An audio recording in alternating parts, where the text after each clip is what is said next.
One day, in the dead of a merciless Russian winter, the Ural Mountains stood silent, their jagged icy peaks piercing the gray sky like ancient sentinels watching over a frozen graveyard. The wind screamed through the barren landscape, carrying whispers of a forgotten past, something dark and unsettling. In this forbidding wilderness, 9 young hikers set out on an expedition that would end in mystery, tragedy, and fear, a story that would haunt generations and leave questions with no answers. It was January 1959. The Soviet Union was in the grip of winter's coldest embrace, and a group of 10 students and recent graduates from the Ural Polytechnical Institute prepared for an intense ski and mountaineering journey across the northern Urals. Their mission was not merely to explore but to push the limits of human endurance and skill. This was a Category 3 hike, the highest level recognized in Soviet mountaineering. Demanding, dangerous, and requiring exceptional physical and mental toughness. For these young people, mostly in their early 20s, this expedition was a stepping stone to becoming certified guides and respected adventurers. They were scholars of engineering, physics, radio technology, athletes, and resilient spirit-bearers who thrived on discipline and challenge. Leading them was Igor Dyatlov, 23 years old, calm and authoritative, a natural leader who had earned the respect of his peers. Alongside him were his comrades, Zinaida Kolmogorova, a 22-year-old radio engineering student with hiking experience, Rustam Slobodin, a mechanical engineering graduate and long-distance runner known for his stamina, Ludmila Dubinina, the youngest at 20, a construction and economics student with remarkable toughness, Semyon Zolotaryov, 38, a World War II veteran bringing invaluable experience, Nikolai Thibault-Brignol, 23, meticulous and methodical civil engineer, Alexander Kolevatov, 24, curious nuclear physics student, Yuri Krivonishenko, 24, an engineering graduate linked to secret nuclear facilities, and Yuri Doroshenko, 21, a radio engineering student responsible for equipment. A 10th member, Yuri Yudin, fell ill early on and turned back, unknowingly becoming the only survivor. The group departed Sverdlovsk on January 27, spirits high, equipped with skis, cameras, radios, and ample provisions. They aimed to reach Mount Otorten, a peak surrounded by warnings and local legends, its name ominously translating to, "Don't go there," in the Mansi language. By January 28, Yuri Yudin had been forced to leave due to worsening health, leaving the remaining 9 to face the wilderness alone. As they ventured deeper into the snowbound wilds, blizzards began to build, turning the mountains into an unpredictable, savage realm. On February 1st, they made camp on the eastern slope of Kholat Syakhl, the Mountain of the Dead, a name that would soon feel chillingly prophetic. Instead of descending to safer, forested terrain, the hikers pitched their tent on an exposed ridge, vulnerable to the brutal elements. Night fell with a storm brewing, the wind howling like unseen spirits. Then, something happened that shattered the night's fragile peace. What exactly drove these skilled hikers to abandon their tent in the dead of night remains unknown. But when rescuers later found the campsite, the tent was bizarrely slashed open from the inside, as if they had fled in a sudden panic.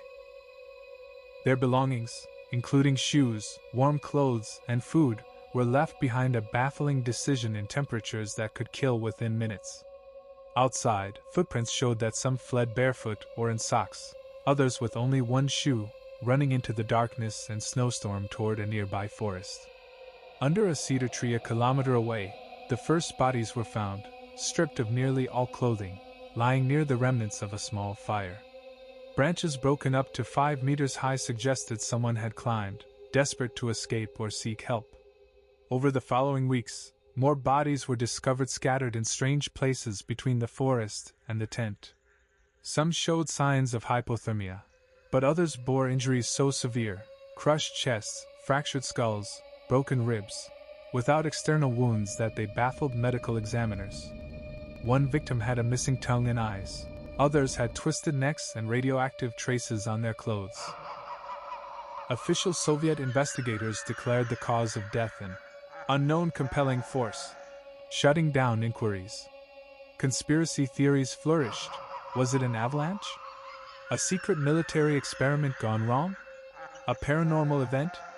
The hikers' own notebooks mentioned eerie lights in the sky, and some locals reported seeing strange glowing orbs that night. Whatever terror gripped them, it was sudden and overwhelming, enough to make 9 capable, brave young people flee their shelter, exposed to death's icy embrace.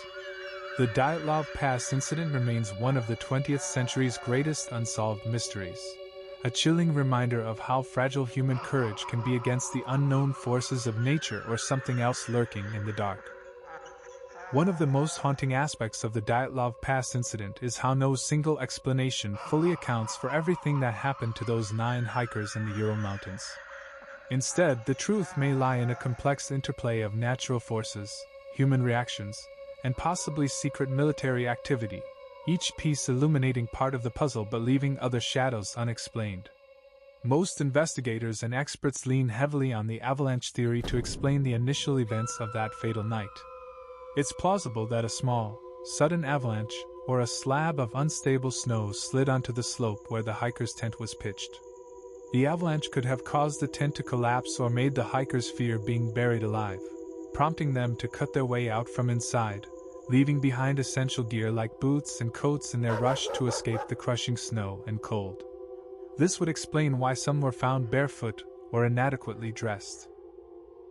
The avalanche's tremendous weight and pressure could also account for the severe internal injuries seen in several victims, such as crushed ribs and skull fractures, without much external trauma, similar to a car accident's blunt force effect.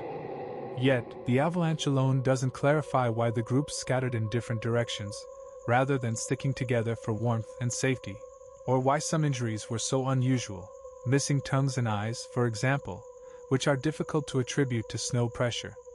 Nor does it explain why some bodies were found in positions suggesting they tried desperately to return to the tent or make a fire in the woods, far from any avalanche debris.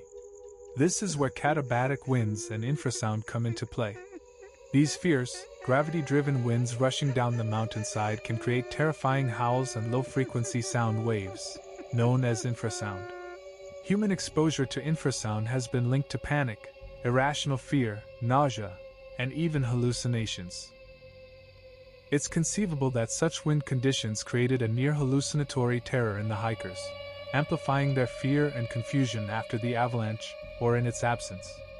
This could explain why experienced hikers suddenly fled their tent into the freezing dark in a chaotic, disoriented state, abandoning protective clothing and shoes. The combination of fear, hypothermia, and exposure to the elements would rapidly worsen their condition. Still, the injuries and radioactive traces found on some clothing do not fit neatly into natural phenomena. This discrepancy fuels the theory that the group may have inadvertently entered the path of secret military testing. During the Cold War, the Soviet Union frequently conducted classified experiments in remote regions like the Urals. Eyewitness accounts describe strange orange or red glowing orbs in the sky that night, perhaps flares or missile tests. Radioactive contamination found on some hikers' clothes suggests proximity to nuclear material or weapons testing.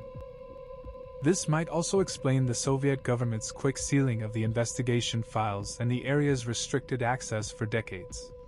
Combining the avalanche and military theories provides a chilling scenario. A small avalanche terrifies the group, causing them to flee into the wilderness, where an accidental encounter with secret military activity leads to further injuries, radiation exposure, and mysterious mutilations. The military presence could explain the unusual trauma, crushed chest cavities without external wounds, and the missing tongues and eyes could be linked to injuries caused by blast waves or experimental devices, although this remains speculative. Other explanations, like a wild animal attack or yetis, have been suggested, mostly fueled by folklore and the broken tree branches found near the site, which could indicate someone climbing to escape. However, the lack of bite marks, animal tracks, or typical predator injuries make this unlikely. Similarly, paranormal or extraterrestrial hypotheses thrive on the strange lights and mutilations, but these lack solid evidence and are generally dismissed by researchers as sensationalism. Finally, theories about internal conflict or murder don't hold much weight either. The hikers were close-knit friends, and forensic reports showed no signs of a violent struggle or defensive wounds. The mystery's key remains the unexplained physical trauma, the disorganized escape from the tent, and the eerie environmental conditions. In conclusion, the Dyatlov Pass incident likely resulted from a cascade of natural and possibly human-made factors. An avalanche or snow pressure forced a sudden escape, katabatic winds and infrasound caused panic and disorientation, and secret military testing contributed strange injuries and radioactive contamination. The interplay of these forces, combined with brutal winter conditions and hypothermia, led to a sequence of tragic decisions and mysterious deaths. Yet some questions linger. Why exactly did the hikers cut their tent open from inside? What caused the missing body parts? What were the strange lights witnesses saw? The answers remain elusive, keeping Dyatlov Pass a chilling and enigmatic chapter in modern history.